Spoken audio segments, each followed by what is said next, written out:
अस्सलाम वालेकुम। कैसे हैं आप सब लोग? उम्मीद है कि खैरियत से होंगे। आज एक बहुत अहम पेशरफ्त हुई जिसके हवाले से हम बात करेंगे। अरशद शरीफ जो है वो इन दफ़ात का जो है वो शिकार हुए और बाद अज़ां जो है वो उनको कत्ल कर दिया गया। अब वो बहुत इस हवाले से कानूनी दायरे में आवाज़ उठाते रहे कि इन कवानीन का खात्मा होना चाहिए जो कि अवाम के ऊपर इम्पोज इस तरह से कर दिए जाते हैं कि उनको ये फील कराया जाए कि शायद वो बागी हैं या वो गद्दारी के जो है वो मुर्तकिब हो रहे हैं। यहाँ तक कि अरशद ने ही मुझे सेडिशन और ट्रीजन जो है वो दोनों का फ़र्क भी बताया। बहुत साहिब इल्म इंसान थे और चीज़ों के ऊपर बहुत गिरफ्त रखते थे। जब उनके अपने ऊपर जो है वो मुकदमात हुए तो उन्होंने खुद जो है बहुत ज़्यादा कानून को पढ़ना शुरू कर दिया। उनके अपने ख़ानदान में लोगों को कानून पर बहुत अबूर हासिल है और उनके पास जो है वो डिग्रियां भी हैं और कानून से उनका जो है उनके वालिद का भी जो है वो ताल्लुक़ रहा। वो खुद जो है वकील थे। मैं आपको ये बताती चलूँ कि अरशद ने उस वक्त बहुत से केसेस का मुताला किया और मुझे एक चीज़ बताई उन्होंने कि जो भगत सिंह के ऊपर ट्रायल में दफात शामिल थी वही अरशद के ऊपर भी लगाई गई। वो एजे नूरानी की किताब पढ़ रहे थे और मैंने उनकी एक तस्वीर खींची। जो हम आखिरी बार घूमने गए तो वो एक किताब और कुछ दस्तावेजात पढ़ रहे थे। तो मैंने उनकी एक तस्वीर क्लिक की और उनको हंसते हुए कहा कि मास्क उतार लें अब आप, क्योंकि लोग उनको बहुत पहचानते थे तो वो यूजुअली वैसे भी मास्क पहनते थे। तो उन्होंने मुझे कहा कि मैं ये एक बहुत इंपॉर्टेंट केस पढ़ रहा हूँ और मैं तुम्हें ये बताता चलूँ कि जो मुकदमे और जो दफात भगत सिंह और दीगर फ्रीडम फाइटर्स के ऊपर लगाई जाती थी बर सगीर में अंग्रेज़ों की तरफ से, वही मुझ पर लगाई गई हैं। और अगर आप उनकी एक ही FIR देखें अरशद की, तो जो थाना मली में जो उनके मेमन कोर्ट में जो उनके ऊपर FIR हुई उसमें जो उनके ऊपर दफात थी 120, 124A, 131, 153, 153A, 505, 506 पीनल कोड की दफात उनके ऊपर लगाई गई। उन्हें खुद जो है उन पर 124A का जो है वो उनके ऊपर सेक्शन लगाया गया। और 124A है क्या? ये एक अंग्रेज का बनाया हुआ कानून है। मैं आपको इसके बारे में बताती चलूं कि इसको जो है वो खुद बरतानिया अपने मुल्क में 2010 से ख़त्म कर चुका है, लेकिन हिंदुस्तान और पाकिस्तान में ये चल रहा है। और ये जो कवानीन है ये अंग्रेज़ों से हमें विरसे में मिले और ये कॉलोनियल लेगेसी का हिस्सा है। 1860 में जब इसको बनाया गया तो इसके अंदर उस वक्त सेडिशन की जो है वो शिक नहीं शामिल थी। बाद अज़ां इसके अंदर जो है वो सेडिशन की शिक शामिल की गई। और आप ये देखेंगे ये कितना पुराना लॉ है कि 18वीं सदी का बना हुआ लॉ जो है वो अभी तक चल रहा है, जिसके ऊपर लोगों को सजाएं मिल रही हैं। 1870 में इसमें जो है वो सेडिशन की सेक्शन शामिल की गई, जिसका मकसद ये था कि आज़ादी राय को या फ्रीडम ऑफ स्पीच को जो है वो कर्ब किया जा सके। और बाल गंगाधर तिलक जो पहला बंदा था जिसको इसके तहत जो है जिसका ट्रायल हुआ उसको जो है वो सजा दी गई। उसके बाद भी अंग्रेज चले गए, लेकिन हिंदुस्तान और पाकिस्तान में ये जो है वो सेक्शन जो है वो चलता रहा। और इससे किन को टारगेट किया गया? इससे सहाफ़ियों को टारगेट किया गया, इससे अदीबों को टारगेट किया गया, इससे शायरों को टारगेट किया गया और इससे अरशद शरीफ को भी टारगेट किया गया। गुज़श्ता बरस पे अगर हम नज़र डालें तो कौन कौन जो है वो आपके सामने आ जाएगा कि किस किस को जो है वो इसका निशाना बनाया गया। तो इसमें इमरान रियाज सर फहरिस्त हैं, अमाद यूसुफ सर फहरिस्त हैं, खावर गुम्बन सर फहरिस्त हैं, समी इब्राहिम जो है वह सर फहरिस्त हैं। इसके अलावा दीगर सहाफ़ियों के ऊपर भी तशद्दुद हुआ, जिसमें जमील फारूकी शामिल हैं। शाहिद असलम को गिरफ्तार किया गया। लेकिन 124A की दफात जो मैंने पहले नाम लिए उनके ऊपर जो है वो लगाई गई और ये कहा गया कि वो अवाम को जो है वो किसी बगावत के ऊपर उकसा रहे हैं।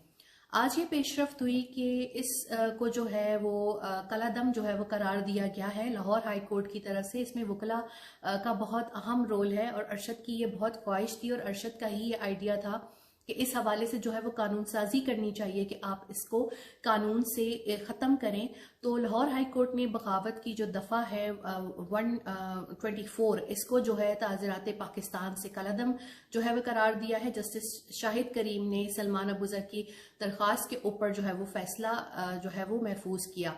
1816 का ये बनाया हुआ कानून था जो कि ऐसा गुलामाना कानून था कि वो अपने रियाया समझते थे, अवाम को अपने गुलाम समझते थे। तो उनके फ्रीडम ऑफ स्पीच को या उनके आज़ादी राय को कर्ब सल्ब करने के लिए ये बनाया गया था, जिसको अभी तक जो है वो अपने मुखालफिन के खिलाफ इम्प्लीमेंट किया जाता है। सहाफ़ियों को पाकिस्तान में मुकदमात पे बुक किया जाता है, उनकी ऑनलाइन हरासमेंट होती है, इलीगल डिटेंशन की जाती है, अटेम्प्ट टू मर्डर होता है, वर्बल थ्रेट्स होती हैं, और फिर बहुत से लोग अपनी जान से भी चले जाते हैं, जिसमें अरशी शरीफ भी शामिल हैं। अरशी शरीफ जो हैं वो 124 एक तरह से विक्टिम है, लेकिन फिर भी वो बहुत चुप रहे, उन्होंने बहुत सब्र किया और सिर्फ करप्शन का पर्दा चाक करते हुए खामोशी से वो दुनिया चले गए। अपनी ज़ात के लिए उनको कुछ भी नहीं चाहिए था, अपनी ज़ात के लिए उन्होंने कभी भी किसी से आलमी तौर पे मदद नहीं मांगी, सिर्फ पाकिस्तान के इदारों की तरफ देखते रहे। उनको ये खुशफहमी या गलत फहमी थी कि अदालतें उनको इंसाफ दे देंगी। मुझे तक ट्वीट करने से मना कर देते थे कि कुछ भी मत लिखना कि हमें हरासमेंट कर रहे हैं या हमारे घर आ रहे हैं, सब कुछ हम कोर्ट के थ्रू करेंगे और सब कुछ ठीक हो जाएगा। अपने मुकदमात के लिए खुद नोट्स प्रिपेयर कर रहे होते थे, खुद चीज़ें कर रहे होते थे। मुझे इतनी लॉ की चीज़ों का पता नहीं होता था, उनकी वजह से मुझे पता चला कि कितनी जो है उन पे FIRs के ऊपर जो है वो कौन कौन सी दफ़ात जो है वो लगी हुई है। अगर मैं और दफ़ात देखूं तो 124A के अलावा अरशद के ऊपर 131, 153, 505 PPC लगी। इसके साथ जो है 499, 34, 131, 153 जो है वो लगी। तो मुख्तलिफ केसेस में उनके ऊपर ये दफात थी, और इसमें 124A जो है उनके लिए बहुत इसलिए तकलीफ दे थी कि उन पे ये झूठा इल्ज़ाम लगाया जा रहा था कि वो जो है बगावत कर रहे हैं, वो इस वतन के साथ जो है वो मुखलिस नहीं। मेरे ख्याल में उनसे बढ़ के इस वतन के साथ प्यार मोहब्बत कोई नहीं करता था और कोई मुखलिस नहीं था। आप उनकी 22 अक्टूबर की भी अगर टाइमलाइन देखें तो वो आखिरी दिन भी जिंदगी का उन्होंने अपना जो है वो करप्शन के हवाले से काम करते हुए जो है वो गुजारा है। तो ऐसे लोगों के ऊपर ऐसे मुकदमा सिर्फ इसलिए बनाए जाते हैं कि इनको डरा के चुप करा दिया जाए और इनसे जो है इनकी आवाज़ को जो है वो बंद करा दिया जाए। लेकिन चूंकि अरशद दलील से हमेशा जीत जाते थे और अरशद हमेशा जो है वो कवानीन का पास करते थे, आइन का पास करते थे, वो डॉक्यूमेंट्स निकाल लेते थे, इसलिए ये डर था, इसलिए उनको जो है वो एक प्लान्ड असैसिनेशन में कत्ल कर दिया गया। और ये जो सेडिशन के चार्जेस हैं ये उनके ऊपर लगाए गए पाकिस्तान में, जो कि बहुत अफसोसनाक थे कि आप लोगों ने एक मुहिब्बे वतन सहाफ़ी के साथ एक ऐसा सलूक किया और जो कि ये डिज़र्व नहीं करता था, और आप लोगों ने उसको एक इंतकाम का निशाना बनाया और बाद में उसको जो है वो कत्ल भी करवा दिया। ये चीज़ें बहुत अफसोसनाक हैं। इससे कवानीन को मुल्क में ख़त्म होना चाहिए जो कि ह्यूमन राइट्स की बात कर रहे हैं, ह्यूमन राइट्स वायलेशन के ऊपर बात कर रहे हैं, जो लोग आज़ादी राय पे बात कर रहे हैं, आज़ादी सहाफ़त पे बात कर रहे हैं, या पाकिस्तान में डेमोक्रेसी को स्ट्रेंथन होने देखने के ख्वाह हैं, वो ये डिज़र्व नहीं करते कि उनके ऊपर जो है वो आप बगावत और गद्दारी के जो है वो मुकदमे बना दें। ये भी आप एक अरशद की वीडियो में देख सकते हैं कि वो फ़र्क बता रहे हैं कि ट्रीजन और सेडिशन में क्या फ़र्क है। ट्रीजन के केसेस जो हैं वो गवर्नमेंट ऑफिशियल्स पे होते हैं, और इसके अलावा सेडिशन के जो केसेस हैं वो आम आवाम, जर्नलिस्ट, ऑथर, राइटर्स, पोइट्स या इस तरह के लोगों पे होते हैं। और आज तक मैंने तो किसी तगड़े बंदे को इन मुकदमों के अंदर जो है वो बिल्कुल भी कैद सोबन की के जो है मुसीबतें काटते नहीं देखा। सिर्फ आम लोग जो मेरे और आपके जैसे लोग होते हैं उनको इसमें बुक कर लिया जाता है। और ये सेडिशन लॉ कॉलोनियल लेगेसी का हिस्सा था, और आज जब इसको ख़त्म किया गया है सेक्शन 124A को पाकिस्तान पीनल कोड से, तो लोगों ने इसके ऊपर जो है वो एक खुशी का इजहार किया है। लेकिन जब ये था और जब ये इम्प्लीमेंट होता था तो इसमें जो है आपका सबसे अच्छा जर्नलिस्ट, आपका इन्वेस्टिगेटिव जर्नलिस्ट, एक बहादुर इंसान, एक शख्स जो शौहर था, बेटा था, वो इसका निशाना बन चुका है और वो दुनिया में नहीं है। और उसके जो कॉन्सिक्वेंसेस होते हैं वो उसकी फैमिली को जो है वो बर्दाश्त करने पड़ते हैं। तो वो हम जो है वो कर रहे हैं और हम उस तकलीफ़ में से गुज़र रहे हैं। तो इस चीज़ को आज जो ख़त्म किया गया है तो सब लोगों ने इस पर जो है वो एक इत्मीनान का इजहार किया। और दीगर ऐसी चीज़ें भी जो कि आवाम के ख़िलाफ़ इस्तेमाल होती हों या सहाफ़ियों के ख़िलाफ़ इस्तेमाल होती हों, उनको जो है वो इसमें से निकालना चाहिए, क्योंकि ये एक मतलब एक रूल आप कह दें कि एक टैक्टिक्स है या वो बना दिए गए हैं, सर्टेन रूल सेट कर दिए गए हैं कि ये सब इस्तेमाल करके आपने आज़ादी राय को जो है वो कर्ब करना है या आपने मज़ल करना है उसको।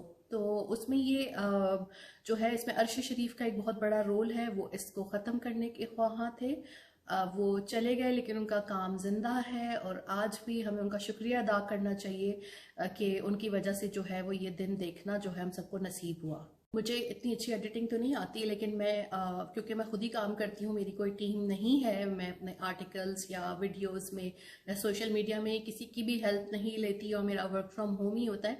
मैं कोशिश करूँगी कि मैं किसी तरीके से वीडियो के शुरू या आखिर में जो है वो उस चीज़ को जो है पिक्चर को दिखा सकूँ, जो वो किताब पढ़ रहे थे और जो मैंने उनकी वो किताब पढ़ते हुए तस्वीर खींची वो आपके साथ शेयर करूँ, कि वो बहुत कंसर्न थे फ्रीडम ऑफ स्पीच को लेकर और मुझे बता रहे थे कि उन पर कौन कौन सी जो है वो दफात लगाई गई हैं, लेकिन वो पुरुमीद थे कि उनको इंसाफ मिल जाएगा, लेकिन ऐसा हुआ नहीं। और आज जो जस्टिस शाहिद करीम का फैसला आया है, तो ये अरशद की ही इनिशिएटिव्स और ख्वाबों में से देखा हुआ एक ख्वाब है जो कि पूरा हुआ है, और 124A को जो है वो अनकॉन्स्टिट्यूशनल करार दे के और इसे आर्टिकल 19 की वॉयलेशन करार दे के जो है वो ख़त्म किया गया है, और तमाम जो लोगों ने इस पे मुसरत का इजहार किया है। तो आप अपनी अपनी दुआओं में अरशद शरीफ को और उनके ख़ानदान को भी याद रखिएगा। अल्लाह हाफ़िज़।